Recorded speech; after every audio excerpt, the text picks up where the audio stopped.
Circle on Click Naija online channel. My name is Ehi Ohiani.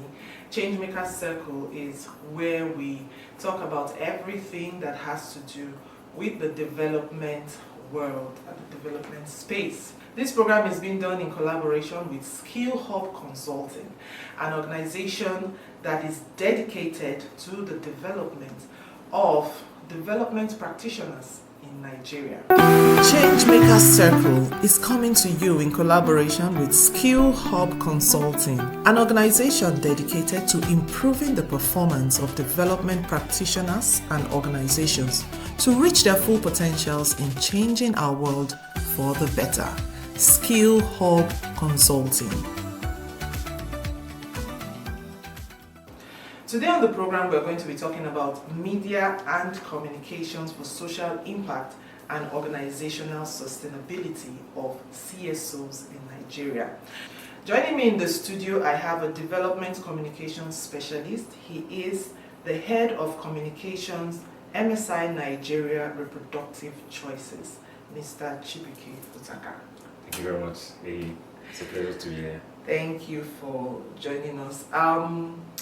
The CSO space is one that is very broad and wide in Nigeria. We have so many CSOs, coming up, and one of the important components of communications, in the development field is communications. On this show, we've established that doing so much good work and not putting it out there, or not knowing how to put it out there, is really pretty much like walking in the dark. So today we are talking about impact communications. What exactly does it entail, and what is it really? All right, thank you once more for having me. Just like you said, impact communication. A whole lot of organizations in Nigeria are doing beautiful things. A whole lot of people in the development sector are doing beautiful things.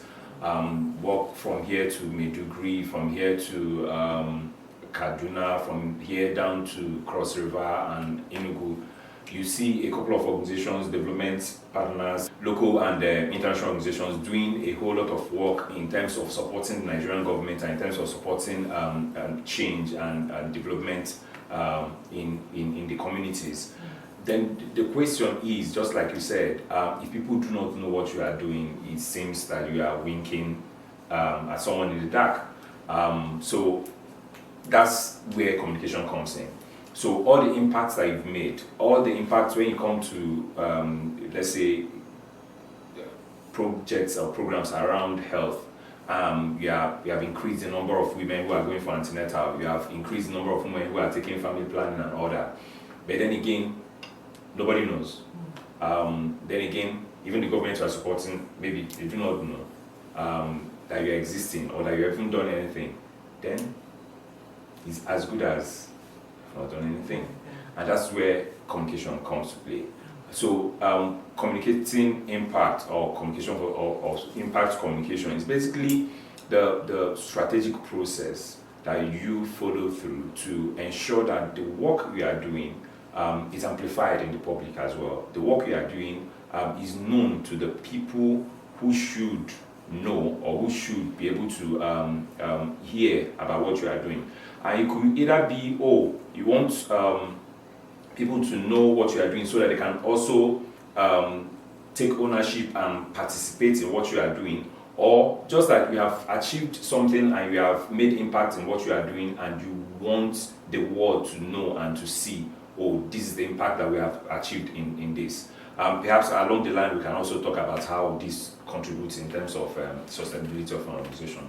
But what are the major steps in carrying out communications for impact, or an impact communication for an organization or for your NGO or for your CSO?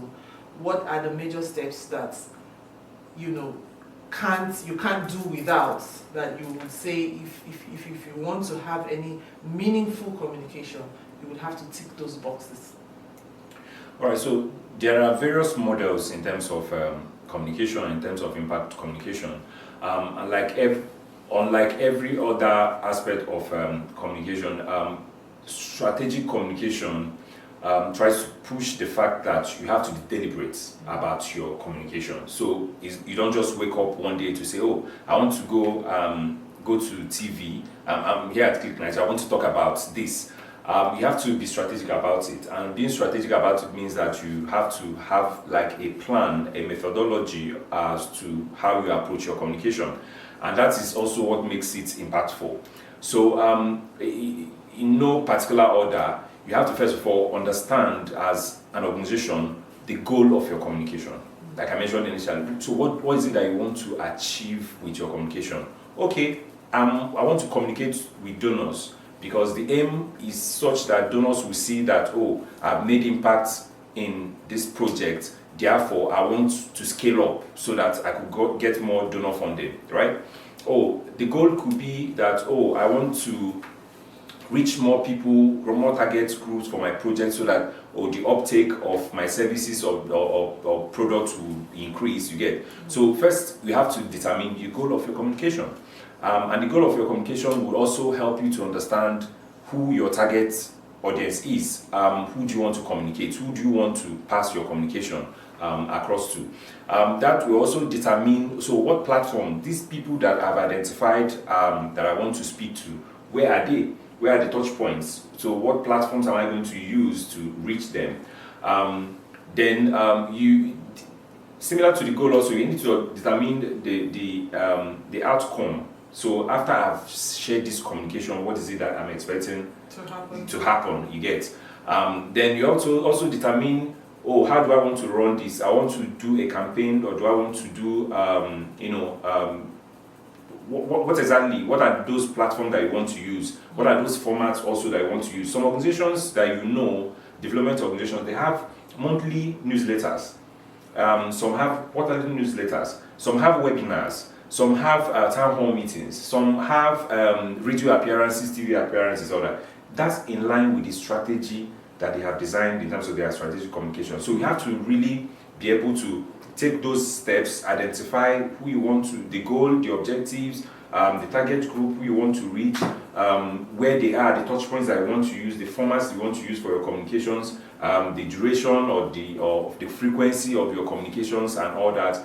And then also build in mechanisms to also check that the model that you have chosen, the strategy that you are running is working.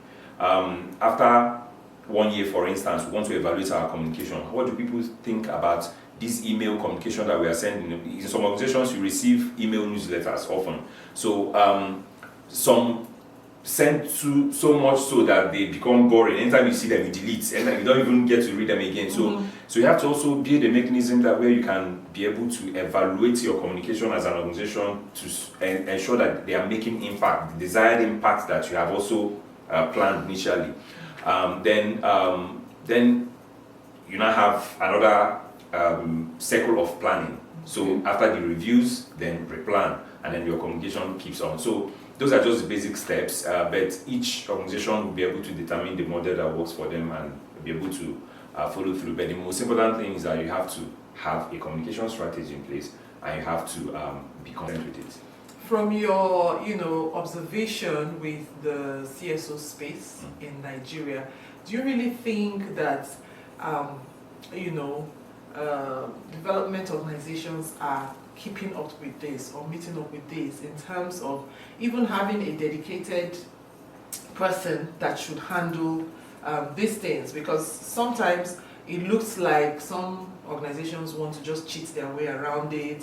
Is communication something that an organization can, hack around? Like maybe the head of the organization can double as the the comms person.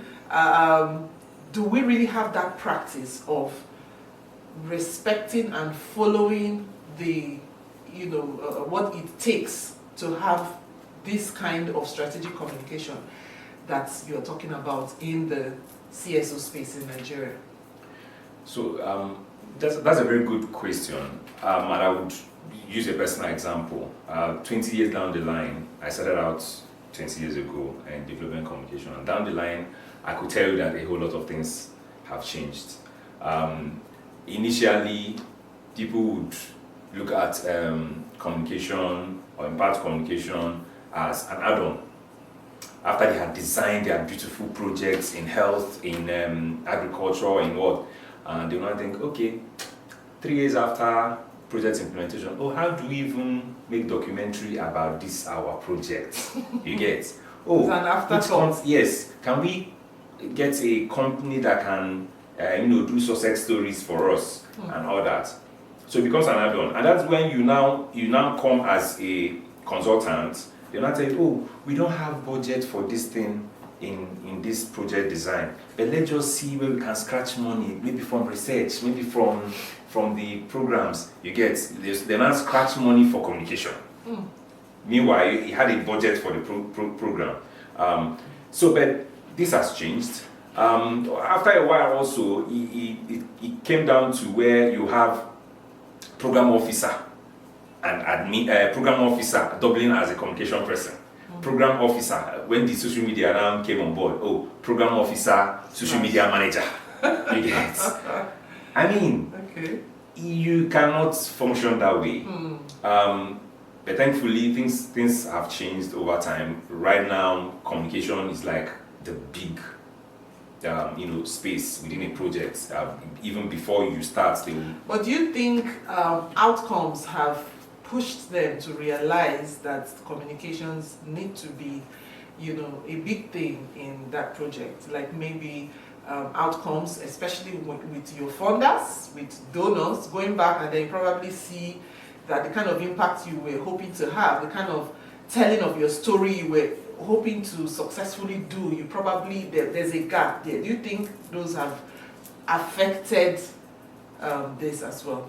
Yes, of course. There were some projects 20 years down the line that you mentioned right now. They had, you can see the impact. If you go to the communities, you could see what those projects achieved. But ask someone, which organization implemented this, another which project, which donor funded this. They don't know. They know that in this community, 20 years ago, we have a borehole. You get? It's like those projects on HIV and AIDS back then. Thank you. But then again, so how did this borehole come about? Nobody knows. It's not existing anywhere in the documents. It's not, apart from the big reports that the project managers will write and all that, you don't see it anywhere. And the reports are not for everybody, you get. So those are the things that now prompted them to also understand that, it's not just about implementing the project. We should also make conscious efforts in terms of documenting the successes, the impacts, and then the activities around the project. So that even when there's going to be a scale-up of intervention in that same area, subsequently, somebody can say, okay, I've seen documentary of what these people have done. I've read success stories, I've read case studies of this organization and this project. Therefore, we want to implement the same project. We can build on the existing communication and documentation. Okay. It's still Changemakers Circle on Click Naija online channel. My name is Ehi Uhiani, and this program is being done in collaboration with Skill Hub Consulting.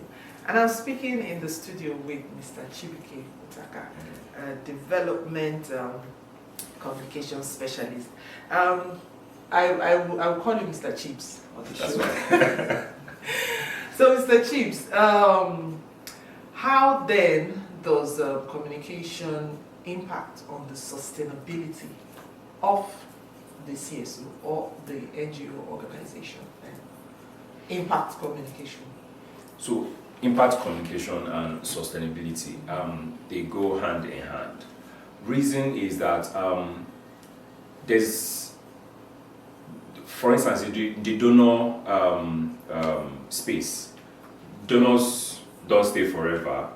The same way, people who also work in an organization do not work forever. So the essence of documenting impact helps with, in terms of sustainability, apart from visibility generally, yes, is making an organization visible. If you talk about family planning, for instance, in Nigeria, you talk about antenatal care or health generally in Nigeria, because we are seeing some impact communication from certain organizations, you readily know, this will be your top 3 organizations that can do this. So that way you are creating visibility, one. But that visibility also helps in sustainability, because if an organization is coming, or a donor wants to come into Nigeria for a project and they are looking at, oh, which organization does this best? Now the person where they see, now they know. You get. So the work that you have done and nobody can find any traces of it, especially in this computer age now, all I need to do is bring up my phone, type in from wherever I am in Nigeria and looking for top 3 organizations in this area, you get. And the work that you have done will just basically show up. Then I can now begin to dig deeper to say, oh, who knows this organization, who can attest to this organization, what they have done and all that. So that way, you are sustaining the organization by also making sure that the organization is doing business, because you finish one project. It's discoverable. Exactly. It attracts another project, therefore you are in business. When you finish one project, there's no sustainability, because people don't even know, oh, what have you done with this project that we've given you and all that, and it dies, the organization will die also. I mean, there's nobody who is running an organization from their back pockets, you get. That's one. Then 2, also for scale of impact. A wonderful project has come, you have done a wonderful job on the project. If you do not document and communicate those impacts, there could be, first of all, duplicity. Another person will just jump up, I have a brilliant idea of a program I want to run in this particular place. Not knowing that another person had done that project. It could be, impact must not also be always positive. It could be that, oh, we did this project here, these were the learnings that we have. This approach wasn't quite successful.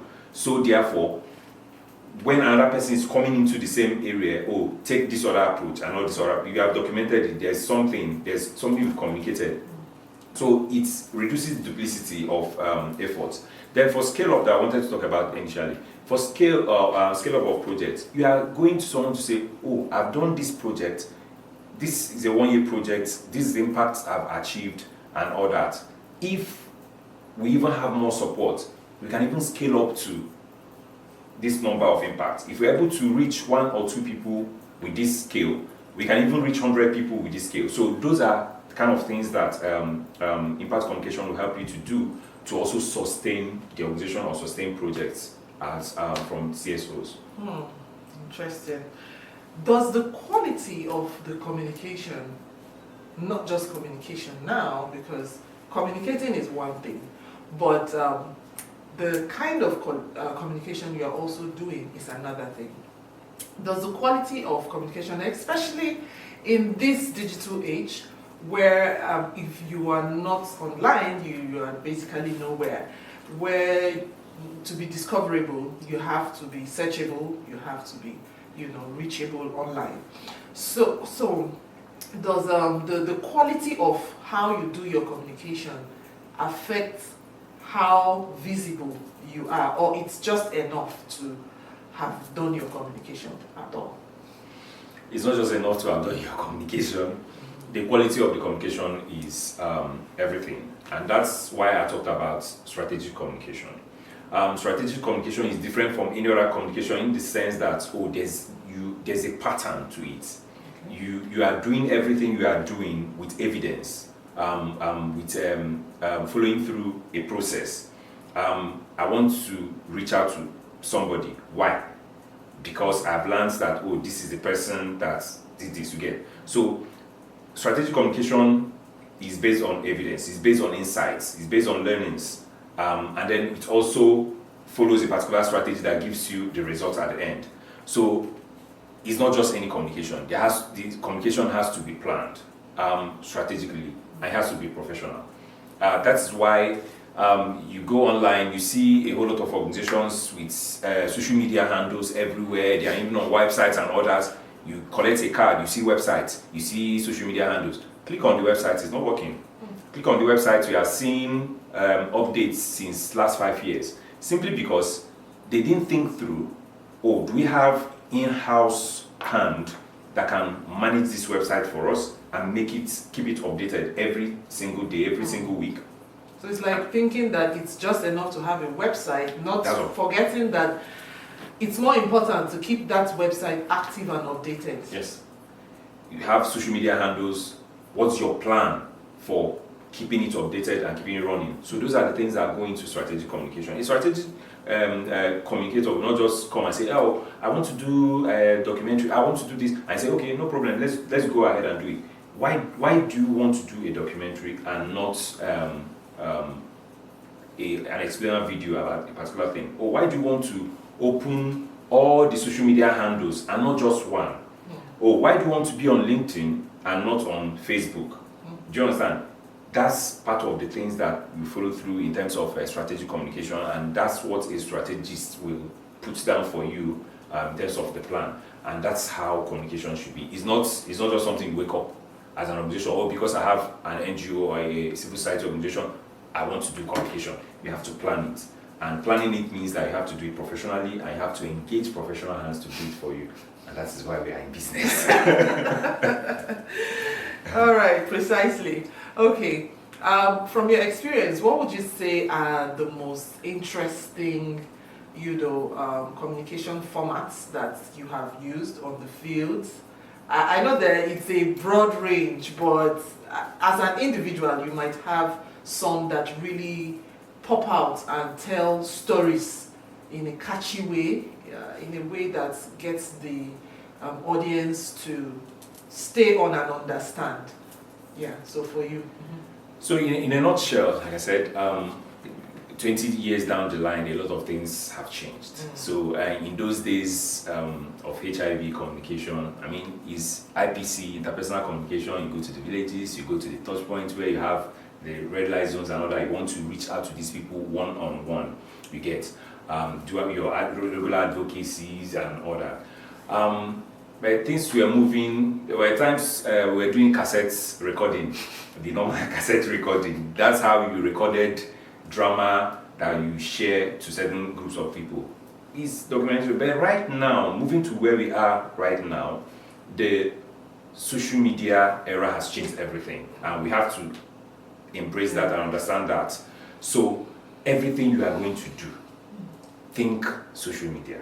I mean, when I mean social media, I mean digital platform, basically. Think online, think the internet, because that's where you are going to be found from wherever anybody is in the world and from whoever. Also taking into consideration your target audience. So yes, the formats include, people do videos right now, people do newsletters right now, electronic newsletters, email newsletters, where once I just met you today, I have your email address. I can, as an organization, you just get an email from social organization monthly, weekly, updating you on things that we have done and things that places where we work and all that. That's the era where we are now. Some people also do websites, use website updates to inform you of upcoming events and all those kind of things. Some people do newsletters, either hard copies or soft copies, but because of internet, soft copies. Some people do, so it depends on who, like I said, it depends on who you want to reach and what you want to communicate. Will now help you to narrow down on particular platforms or formats that you want to use. Okay. So it looks like, impact communication, for the CSOs and all that, but here we are in Nigeria. This brand of communication, is it just important for sustainability of CSOs, or is this also a branch of communication that is also necessary for national development itself, like for a country like Nigeria? I'm delving into the governance space now with impact communication. Okay, so I have done quite a lot of political communications and communications around democracy, elections, and all that. And the truth is this: communication, basically, generally, is not where it should be, whether in terms of organizations or in terms of government. And where there's no proper communication, there will always be misunderstanding. So if I don't understand you well, I will always think from the level where my understanding stops. So yes, beyond civil society organizations communicating their impact and all that, impact communication cuts across everybody, even an individual. If you don't, there are people on their social media handles and online, they basically talk about what you do. So I'm talking about, the impact I've made in the media or in communication, and that's what I post on my LinkedIn page. You get, if I don't do that as a person, you do not know, I've done this, I've done that, I've touched social life in so places. So the same way for organizations, the more you communicate, the more you get known and people understand you better. The same with government, the more you communicate impact, communicate things that are happening around you and all that. That's why you always find, even in government, you have people dedicated to publicity, people dedicated to communication, information, and all those kind of things. The same way with organizations. So yes, it cuts across. So whether they're carrying out or fulfilling those roles now becomes a matter for another day. But talking about as an individual, I know there are some persons who feel like, any little thing you come and be telling everybody online. So as some people think, they are just trying to keep to their space or trying to keep to their privacy and all that. Where can we draw the line between putting out yourself for useful impact versus someone thinking, okay, you are divulging too much of yourself or too much of your private life or something like that, or your private dealings, maybe not private life, but personal dealings, professional, online, As an organization, as an individual now. I'm delving into picking it up from where you, dropped it. So the thing is that everybody has to have a goal with the communication that you want to put out. Yeah, okay. Sometimes you see our celebrities and they are putting out something and say, that's what they want. Every click you make on that video is a cent, dollar to their account. So it's strategic. So they already know, today if I tell people that I brush my teeth. Thank you. A lot of people are going to say, why are you telling us? What do I do? Do you understand? We are talking about fuel and you are talking about production. Do you understand? That's what they want. And they will go and tell you, I brushed my teeth. So that you can say those things. The more comments, the more clicks they get, the more money they have. So it cuts across also. And that's why it's strategic communication. You have defined your goal from the beginning. And that's your goal will determine what your actions will be all through in your communication. So that is what it should be. So some people, what they think that is too much information or private information might actually be their own strategy for driving their own communication, the impact they want to achieve. Okay. But then again, it's up to anybody to decide what they want to do with their communication. Off the top of your fingers, what would you say are like 5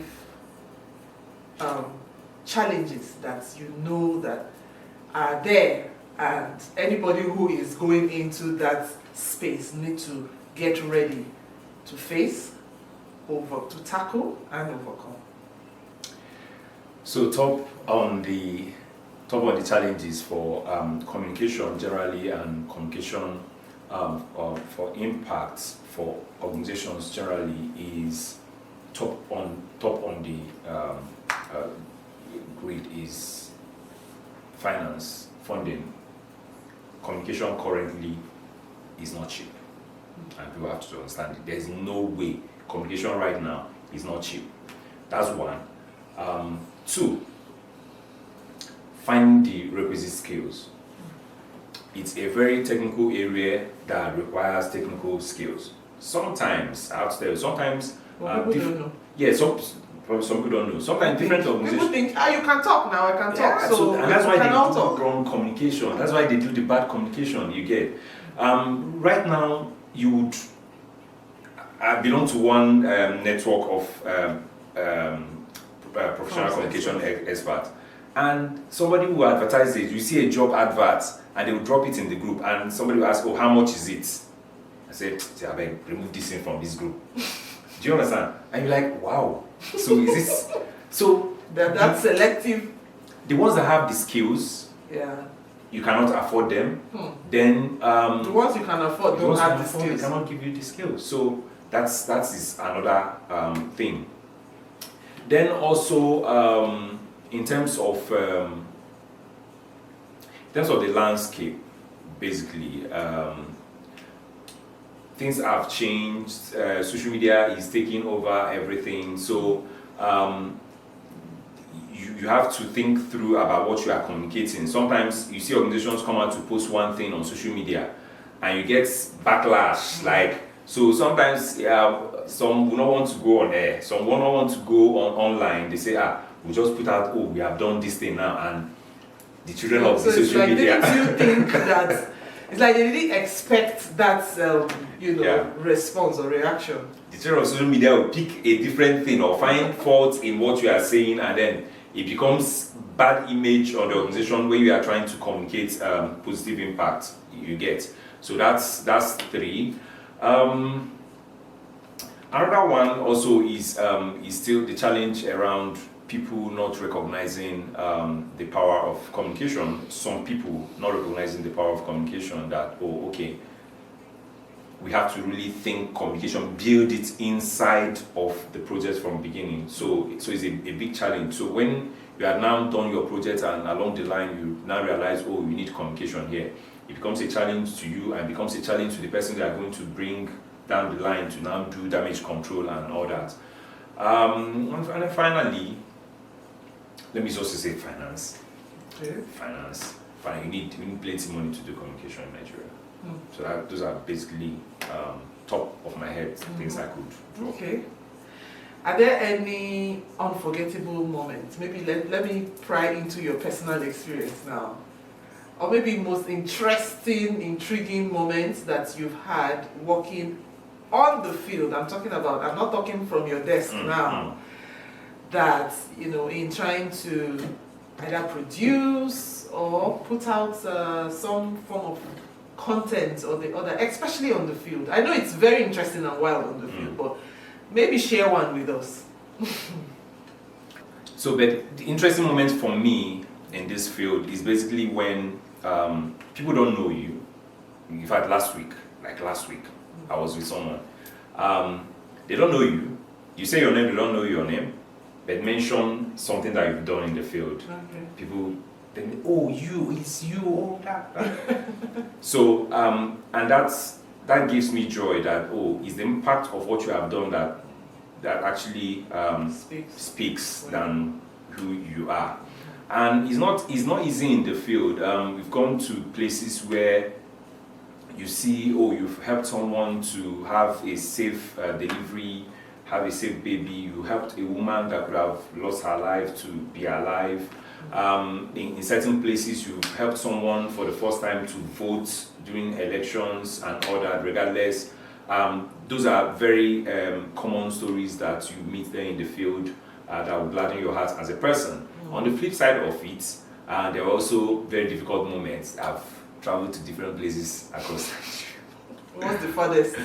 I've been in a speedboat on the sea for 4 hours at night. No. My very first time. And I thought I was going to die. No life jackets, nothing. Whoa. I went to do photography. Oh my and the bad parts, nobody in my house knew I was going to.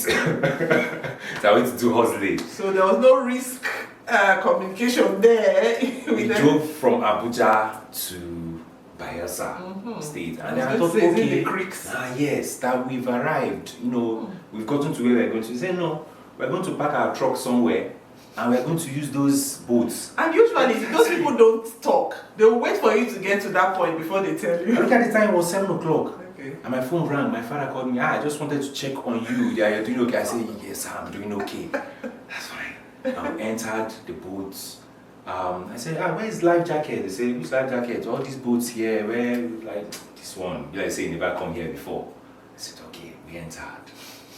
And that was the middle of the Naija Delta militancy and all that. So it got to a point that I gunshot people, and you cannot see anything in the dark.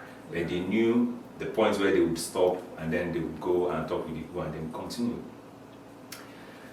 I looked at my 30 minutes. Have you not gotten? They say, no. I looked around, darkness, nothing. You cannot see anything. You're just seeing empty darkness.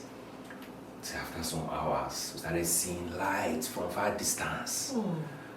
It was one experience I will not forget. That was when I was going to document some things as a photographer. Okay. Yeah, there are many of them like that. Wow. Intense moments there. Those are actually the moments that define you as a professional, and then you come out with so much experience to offer. So sure. would you take that trip again? Yeah, sure. I later went back. Okay. I'm now more prepared and informed. Exactly. So yeah, later went back. All right. So finally on the show, what is the potential of impact communication in Nigeria? Impact communication is a very fast-growing part of communication in Nigeria, and for development purposes. And I'm happy that a lot of people are now taking that as an area of specialization now, building skills for that. There are certain places now. I have a friend that basically all he studied was how to do designs for telling stories, case studies for organizational projects and all that. So once a project is closing out, they call him to come and do, use graphics to tell the story, the journey of how a project was implemented and case studies of the successes. Some people now, what they do, they don't do commercial videos, they specialize in storytelling. Storytelling for organizations, storytelling for impact, you get. So just tell them, these were the places where we work, this is the project and all those kind of things. They go into tell the stories that will help to amplify the impact of those projects implemented. So it's now a growing area. Some people, even the AI, now that AI is the in thing, a lot of people right now are using AI to even do more things. AI for designs, AI for storytelling and all those kind of things. So it's a huge potential for the industry, and I encourage anybody who is interested to explore that area. There's a whole lot of things that you can do. Graphics designers, there are some graphics designers, their own is basically to use graphics design to tell stories of impact for organizations. Yeah. Okay, so it's been Changemakers Circle on Click Naija online channel, and I want to thank you very seriously, Mr. Chibuike Utaka, for giving us and lending your voice today, especially on the very all-important issue of communications and impact communication. So we're hoping that it can only get better. Like you said, it has improved over the years. So let's keep doing what we know how to do best, and then hope that the impact of impact communication will be felt even much more. Thank you very much. This program is being supported or done in collaboration with Skill Hub Consulting Nigeria. My name is Ehi Ohiani. Till next time, bye. Changemakers Circle is coming to you in collaboration with Skill Hub Consulting, an organization dedicated to improving the performance of development practitioners and organizations to reach their full potentials in changing our world for the better. Skill Hub Consulting.